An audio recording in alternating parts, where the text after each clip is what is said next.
And a top focus we're on right now. Opposition MDP parliamentary group has agreed to submit impeachment against Maldives President Mohamed Moizu. And the latest coming in is that a lawmaker from MDP in partnership with the Democrats have gathered enough signatures for an impeachment motion. Now, the ruckus began after opposition MPs were barred by ruling party MPs from entering the parliamentary chamber. That is during the vote on President Mohamed Moizu's new cabinet.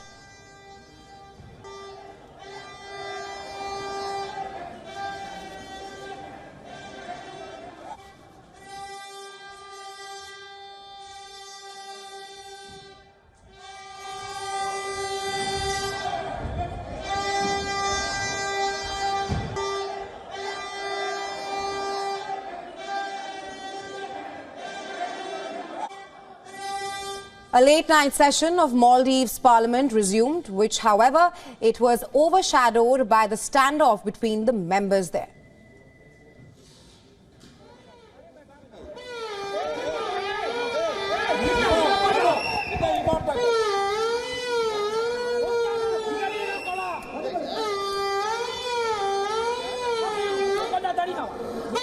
A few members of the opposition had withheld approval of 4 members of Moizu's cabinet. The opposition Maldivian Democratic Party and the Democrats, who hold a majority in parliament. They then collectively decided to block the approval of certain cabinet members. The opposition has raised questions about the suitability of the designated cabinet ministers there. Now, this comes amid strained diplomatic tensions between New Delhi and Malé. President Moizu has asked New Delhi to withdraw its troops from the Maldivian waters by March 15th. The Maldivian Democratic Party and the Democrats jointly issued a joint press statement labeling the shift in foreign policy seen to be anti-India as extremely detrimental to the country's long-term growth.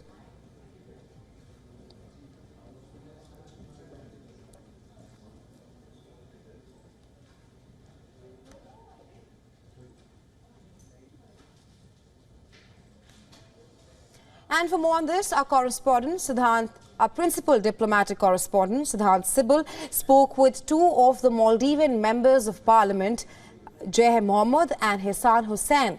Well, they discussed the current situation in parliament and details of the impeachment bid. Take a listen.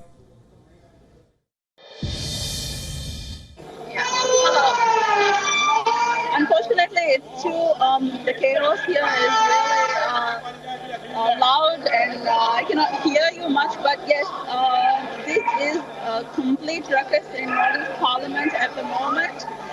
The government MPs are trying to forcefully and illegally stop the vote-taking process, due process of giving consent to the ministers appointed by Dr. Moiz to the government. The MDP, the current opposition, our parliament MPs have decided not to give consent to 6 of their ministers, and it includes the defense minister and the home minister, owing to the events that occurred yesterday inside and outside of the parliament.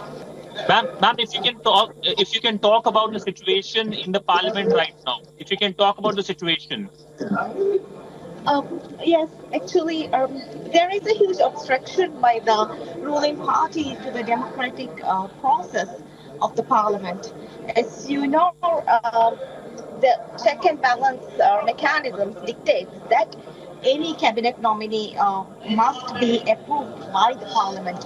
So this is a huge hindrance to the very democratic system of Maldives and the institution of the parliament itself. But essentially, the parliament deadlock, why is it happening? Why is the parliament going through this deadlock? Yesterday, we were supposed to have the vote for the confirmation of the cabinet ministers appointed by the president. I think there was a whip line brought out by the opposition MDP to not give confirmation to 4 of the cabinet ministers. And that is where the disruption started. From the moment the whip line was brought out from the party, the parliament members present in the current government obstructed the process and disrupted the process to stop the vote from being taken. And for more on this, our principal diplomatic correspondent, Siddhant Sibal, is now joining us live from New Delhi. Siddhant, the main opposition party of Maldives, MDP, has agreed to submit impeachment against the Maldivian president. A total of 34 members from both MDP and Democrats have expressed their support for the impeachment. Talk to us as to what happens next. Well, essentially, according to the Maldivian parliament, 1/3 of the members of the parliament should submit the proposal. Once the proposal has been submitted, then a 14 days notice has to be given to the president, where there will be a debate inside the parliament. And if the resolution of no confidence / the impeachment motion is passed by 2/3 members of the total membership of the Maldivian parliament, then the president can be impeached. He can be impeached on the grounds of not fulfilling his duties. And of course, there are other three main items which have been given in the Maldivian constitution under which he can be impeached.